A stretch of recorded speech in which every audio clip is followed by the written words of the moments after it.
નમસ્કાર દર્શક મિત્રો, હું આપની સાથે છું રાખી અંજારિયા. સ્વાગત છે આપનું કચ્છ ઉદય ટીવી ન્યૂઝમાં. તો દર્શક મિત્રો, જોઈએ આજના સમાચારો વિસ્તારથી. રાપર તાલુકાના પલાસવા નજીક આવેલ અમરાપર ગામના તળાવમાં 4 બાળકો નહાવા ગયા હતા, જેમાંથી એક બાળકનો પગ લપસી જતા તે પાણીમાં ગરકાવ થયો હતો.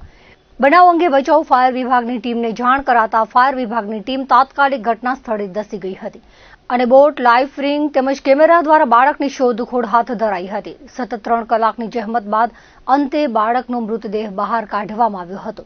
15 વર્ષીય તરુણનું પાણીમાં ડૂબી જવાના કારણે મૃત્યુ થતા પરિવારમાં શોકની લાગણી ફેલાઈ ગઈ હતી. અબડાસા તાલુકાના જખૌના દરિયાઈ વિસ્તારમાં સ્થાનિક જખૌ મરીન પોલીસની ટીમ પેટ્રોલિંગમાં હતી, ત્યારે પોલીસ સ્ટેશનથી 3 કિલોમીટર દૂર ખિદ્ર ટાપુ દરિયાઈ કિનારા વિસ્તારમાં શંકાસ્પદ માદક પદાર્થના 10 બિનવારસુ પેકેટ મળી આવ્યા હતા, જે મામલે જાણવા જોગ દાખલ કરવામાં આવી હતી. આ અગાઉ એજન્સી સાંગી જેટી ક્રીક વિસ્તારમાં 18 પેકેટ મળ્યા હતા. ફરી એક વખત ડ્રગ્સના પેકેટ મળી આવવાનો સિલસિલો શરૂ થયો છે.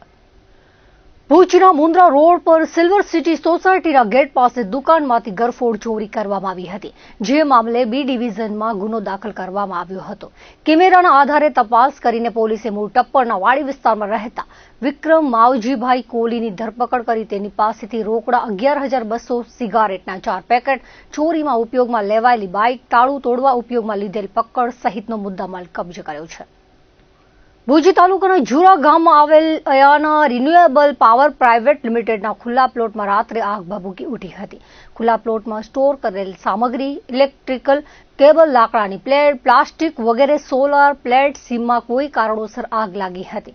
બનાવ અંગે ભુજ ફાયર વિભાગની ટીમને જાણ કરાતા ટીમે એક વોટર બ્રાઉઝ લઈને તાત્કાલિક ઘટના સ્થળે દોડી ગઈ હતી અને કલાકો સુધી પાણીનો મારો ચલાવી આગ પર કાબુ મેળવ્યો હતો. આ કામગીરીમાં ડીસીઓ, ફાયરમેન સહિતનો સ્ટાફ જોડાયો હતો. ભચાઉ શહેરી વિસ્તારમાં લુખા તત્વોની દાદાગીરી વધતા પોલીસ દ્વારા કોમ્બિંગ કરવામાં આવ્યું હતું. તાજેતરમાં વોંધ પાસે સરા જાહેર ફાયરિંગ કરીને હત્યા કરવામાં આવી હતી. મતદાન બાદ શહેરમાં સરેઆમ મારામારીની ઘટના સામે આવી. એક બાદ એક બનતી ઘટનાઓથી કાયદો વ્યવસ્થાની પરિસ્થિતિ જોખમાતા ધાક જમાવવા માટે પોલીસ દ્વારા કોમ્બિંગ કરવામાં આવ્યું હતું, જેમાં ડીવાયએસપી પીઆઈ તેમજ PSI Samakhiyali, PSI Rapar PSI તેમજ ભચાઉ રાપર સામખિયાળી લાકડિયા આડેસર ગાગોદર પોલીસના 54 જેટલા કર્મચારીઓ જોડાયા હતા. શહેરના વિવિધ વિસ્તારોમાં સરપ્રાઇઝ ચેકિંગ કરવામાં આવ્યું હતું, જેમાં દારૂના 7 કેસ તેમજ 17 વાહનો ડિટેન સાથે 43 ચાલકોને દંડ ફટકારવામાં આવ્યો હતો. 322 વાહન ચકાસવામાં આવ્યા હતા. શંકાસ્પદ ઇસમો અવાવરૂ જગ્યા, હોટલ, ધાબા, દંગામાં તપાસ કરવા સાથે હિસ્ટ્રી સીટર અને ગુનાહિત ઇતિહાસ ધરાવતા ઇસમોને ચેક કરવામાં આવ્યા હતા. વેકેશનના સમયમાં પ્રવાસીઓની વધતી અવરજવર વચ્ચે પશ્ચિમ રેલવે દ્વારા મુસાફરોને રાહત આપવા વધુ એક મહત્વપૂર્ણ પગલું ભરવામાં આવ્યું છે. તાજેતરમાં ગાંધીધામથી પશ્ચિમ બંગાળના માલદા ટાઉન સુધી 2 વિશેષ ટ્રેનો દોડાવ્યા બાદ હવે ભુજ સહિત ગુજરાતના વિવિધ શહેરોમાંથી હાવડા સુધી વન વે સ્પેશિયલ ટ્રેન દોડાવવાની જાહેરાત કરવામાં આવી છે. આ અંતર્ગત ભુજથી હાવડા જતી 0941 નંબરની વિશેષ ટ્રેન 30 એપ્રિલ ગુરુવારે બપોરે 3:30 કલાકે રવાના થશે અને ત્રીજા દિવસે સાંજે 5:25 કલાકે હાવડા સ્ટેશન પર પહોંચશે. લાંબા અંતરના મુસાફરોને ધ્યાનમાં રાખીને આ ટ્રેનને વિવિધ મહત્વપૂર્ણ સ્ટેશનો પર થોભવાની સુવિધા આપવામાં આવી છે. કચ્છમાંથી શરૂ થતી આ ટ્રેન ગાંધીધામ અને ભચાઉ બાદ ઉત્તર અને મધ્ય ભારતના પાલનપુર, આબુ રોડ, અજમેર, જયપુર, બાંદીકુઈ, ભરતપુર અને આગ્રા ઈદગાહ જેવા શહેરોને આવરી લેશે. ત્યારબાદ ટુંડલા, ઇટાવા, ગોવિંદપુરી, સુબેદારગંજ, મિર્જાપુર અને પંડિત દીનદયાલ ઉપાધ્યાય જંકશન જેવા મહત્વના જંકશન પર સ્ટોપેજ આપવામાં આવ્યું છે. પૂર્વ ભારતમાં પ્રવેશ કર્યા બાદ ટ્રેન બક્સર, આરા, દાનાપુર, પટના, બખ્તિયારપુર, જામાલપુર અને મોખામાં સહિતના સ્ટેશનો પર થોભશે. આગળ જઈને ભાગલપુર, કહલગાંવ, સાહિબગંજ, ન્યૂ ફરક્કા, માલદા ટાઉન, અઝીમગંજ, કટવા, નવદ્વીપ ધામ અને બંદેલ મારફતે અંતે હાવડા પહોંચશે. આ રીતે પશ્ચિમથી પૂર્વ સુધીનો વિશાળ માર્ગ આવરી લેતી આ ટ્રેન મુસાફરો માટે સુવિધાજનક સાબિત થશે. ટ્રેનમાં મુસાફરોની જરૂરિયાતોને ધ્યાનમાં રાખીને સ્લીપર, સેકન્ડ ક્લાસ, ચેરકાર અને જનરલ વર્ગના કોચોની વ્યવસ્થા રાખવામાં આવી છે. રેલવેના નિર્ણયથી કચ્છ સહિત ગુજરાતના લોકો માટે પૂર્વ ભારત તરફની મુસાફરી વધુ સરળ બનશે અને વેકેશન દરમિયાન ટિકિટની અછતની સમસ્યામાં પણ રાહત મળશે તેવી આશા વ્યક્ત કરાઈ રહી છે.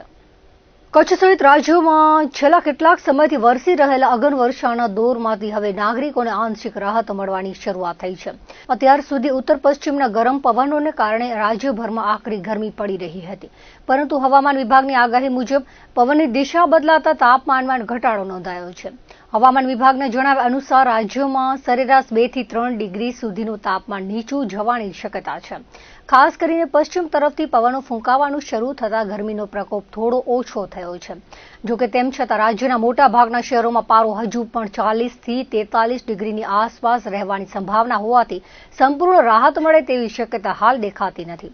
કચ્છ જિલ્લાની વાત કરીએ તો અહીં ફૂંકાયેલા વૈશાખી વાયરાએ કાળઝાળ ગરમીમાંથી મામૂલી રાહત આપી છે, પરંતુ તેની સાથે જ જિલ્લાના મોટા ભાગના વિસ્તારોમાં ધૂળિયો માહોલ સર્જાયો છે. જિલ્લા મથક ભુજ સહિતના વિસ્તારોમાં સવારથી જ 15 થી 20 કિલોમીટરની ઝડપે પવન ફૂંકાતા ગરમીનું જોર ઘટ્યું હતું. ભુજમાં એક સપ્તાહ બાદ પારો 40 ડિગ્રીની નીચે ઉતરીને 39.8 ડિગ્રીએ પહોંચ્યો હતો. બીજી તરફ કંડલા એરપોર્ટમાં 41.5 ડિગ્રી સાથે બપોરના સમયે આકરો તાપ અનુભવાયો હતો. નલિયા અને કંડલા પોર્ટ વિસ્તારમાં લઘુત્તમ તાપમાન 25 થી 26 ડિગ્રીની આસપાસ રહેતા રાત્રિના સમયે લોકોએ ઉકળાટનો અનુભવ કર્યો હતો. આગામી સપ્તાહ દરમિયાન કચ્છમાં પારો 35 થી 39 ડિગ્રીની વચ્ચે રહેવાની શક્યતા છે. હવામાન નિષ્ણાંતોના મતે એપ્રિલના અંતિમ દિવસો બાદ તાપમાનમાં ક્રમશઃ ઘટાડો થશે અને મે મહિનાની શરૂઆત સાથે જ પ્રી મોન્સૂન એક્ટિવિટીઝ સક્રિય થવાના એંધાણ છે. આગામી દિવસોમાં રાજ્યના કેટલાક વિસ્તારોમાં કમોસમી વરસાદ, તોફાની પવન અને કરા પડવાની પણ શક્યતા સેવાઈ રહી છે. ખાસ કરીને 6 થી 10 મે દરમિયાન હવામાનમાં અચાનક પલટો આવી શકે છે અને 11 થી 20 મે દરમિયાન પવનની ગતિ વધીને 25 કિલોમીટર પ્રતિ કલાક સુધી પહોંચી શકે છે. આ દરમિયાન વંટોળિયો પવન અને કાળી આંધી જેવી સ્થિતિ સર્જાવાની શક્યતાઓને પગલે ખેડૂતો માટે ચિંતાજનક સ્થિતિ ઊભી થઈ શકે તેમ છે. બંગાળની ખાડી અને અરબી સમુદ્રમાં સર્જાનારી ચક્રવાતી ગતિવિધિઓ પણ આગામી દિવસોમાં હવામાન પર વ્યાપક અસર કરશે.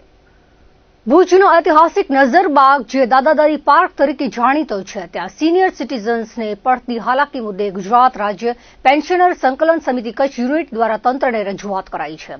સમિતિએ કલેક્ટર અને ચીફ ઓફિસરને આવેદનપત્ર પાઠવીને બગીચાને દબાણ મુક્ત કરવાની માંગ કરી છે. પેન્શનર સમિતિના જણાવ્યા અનુસાર સાંઘી સિમેન્ટ દ્વારા રિનોવેટ કરાયેલો આ બગીચો ખાસ વરિષ્ઠ નાગરિકો માટે ફાળવવામાં આવ્યો હતો, પરંતુ હાલમાં અહીં કરાઓકે સિંગર્સ દ્વારા કબજો જમાવી દેવામાં આવ્યો છે. દરરોજ સાંજે મોટી સંખ્યામાં ગાયકો લાઉડ સ્પીકર સાથે કાર્યક્રમો કરે છે, જેનાથી અવાજનું પ્રદૂષણ ફેલાય છે. આ કાર્યક્રમોને કારણે વરિષ્ઠ નાગરિકોને બેસવા માટે પણ જગ્યા મળતી નથી. આરોપ છે કે ગાયકોના ગ્રુપ દ્વારા બગીચાના બાથરૂમ અને સ્ટોર રૂમ પર પોતાના તાળા મારીને સામાન રાખવામાં આવે છે. આવેદનપત્રમાં ઉલ્લેખ કરાયો છે કે કોઈ પણ પોલીસ પરવાનગી વગર મોડી રાત સુધી લાઉડસ્પીકર વગાડીને સુપ્રીમ કોર્ટના આદેશોનું પણ ઉલ્લંઘન કરવામાં આવી રહ્યું છે. વરિષ્ઠ નાગરિકોની શાંતિ ભંગ થતા સમિતિમાં રોષ જોવા મળી રહ્યો છે. કચ્છ જિલ્લા કન્વીનર અનિરુદ્ધસિંહ ગોહિલ અને જિલ્લા મંત્રી શૈલેન્દ્ર ચોકસીએ જણાવ્યું હતું કે જો તાત્કાલિક ધોરણે આ દબાણો દૂર કરવામાં નહીં આવે અને બગીચામાં સિનિયર સિટીઝન્સ સિવાયના લોકોની પ્રવેશબંધી નહીં કરાય તો આવનારા દિવસોમાં રેલી કાઢવામાં આવશે, અનશન પર ઉતારવાની ફરજ પડશે અને જવાબદારો સામે કોર્ટ દ્વારા શિક્ષાત્મક કાર્યવાહીની તજવીજ હાથ ધરાશે. આવેદનપત્રની નકલ સાંસદ અને ધારાસભ્યને પણ પાઠવીને તાત્કાલિક ઉકેલ લાવવા વિનંતી કરવામાં આવી છે. અમારી માંગણી એ છે કે જે ભુજનો દાદા-દાદી પાર્ક છે, જે ભૂતકાળમાં નજરબાગ હતો, પછી સાંગી સિમેન્ટે એને દાદા-દાદી પાર્ક તરીકે ઘોષિત કર્યો અને હાલે નગરપાલિકાએ પોતા હસ્તક લીધો, તો અગાઉ એમાં માત્ર સિનિયર સિટીઝન્સને જ પ્રવેશ આપવામાં આવતો, પરંતુ અત્યારે ગીત સંગીતના બાને લોકોએ ત્યાં ગેરકાયદેસર કબજો જમાવ્યો છે. એટલી હદે કબજો જમાવ્યો છે કે ત્યાંના જે ટોયલેટ છે એને પણ પોતાના તાળા માર્યા છે અને સ્ટોર રૂમ છે એમાં પોતાનું સામાન રાખીને પોતાના તાળા માર્યા છે, જાણે એમને લીઝ ઉપર મળ્યું હોય. હવે વેકેશન શરૂ થાય છે ત્યારે વડીલો એમના દીકરા દીકરી અને સગીર વયના સાવ નાના બાળકો હોય, દોયત્રા દોયત્રી હોય, પોતરા પોતરી હોય, એને લઈને જો આ દાદા દાદી પાર્કમાં આવે તો એમને પગ મૂકવાની પણ જગ્યા નથી. એટલે આ ગીત સંગીતના પ્રોગ્રામ બંધ કરવા જોઈએ, કારણ કે બાગ બગીચા એ નાચગાન માટેનું સ્થળ નથી, ઓપન થિયેટર નથી, બગીચો છે. આમાં સિનિયર સિટીઝનને જ પ્રવેશ આપવો જોઈએ એવી અમારી સ્ટ્રોંગલી માંગણી છે. અને આ માંગણી જો સ્વીકારવામાં વિલંબ થશે તો વિલંબ કરનાર સામે પણ અમે કાયદેસર કોર્ટ દ્વારા હુકમ કરાવશું કે એમની સામે પણ કાર્યવાહી થાય. આ નાચગાન બંધ થવા જ જોઈએ.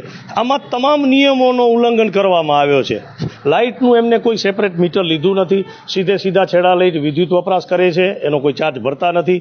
અને નગરપાલિકા પાસે લાઇટનું બિલ ચૂકવવા માટે રૂપિયા નથી અને આ લોકો સતત લાઇટ વાપરે છે.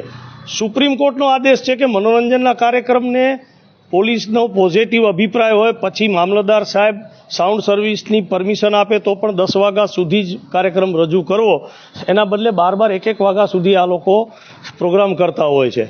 અને ઘણા એમાં ઝઘડા થયા છે, ઘણી બધી તકરારો થઈ છે. આપણે વંદે માતરમ પાર્કનો દાખલો લઈએ તો આસપાસ રેસિડેન્સ છે, મંદિર છે, ધાર્મિક જગ્યાઓ છે, રસ્તો સાંકડો છે, એમાં બાર 2 વાગ્યા સુધી, ઘણી વખત 1-2 વાગ્યા સુધી કાર્યક્રમ થતા. લોકોએ કંટાળીને અરજી દીધી ત્યારે માંડ બંધ થયું. પણ વળી પાછા કેટલાક લોકો સક્રિય થયા છે કે અમે તો અમારી ટ્રોલી લઈ જશું ને પાછું વંદે માતરમ પાર્કમાં પણ અમે ચાલુ કરશું. અને સાહેબ, ભુજનો એક પણ એવો બગીચો બાકી નથી કે જ્યાં ગીત સંગીતના ગેરકાયદેસર પ્રોગ્રામ થતા ન હોય. બગીચાઓ ફરવા માટે છે, ફરવા માટે જ રહેવા જોઈએ, આ અમારી માંગણી છે.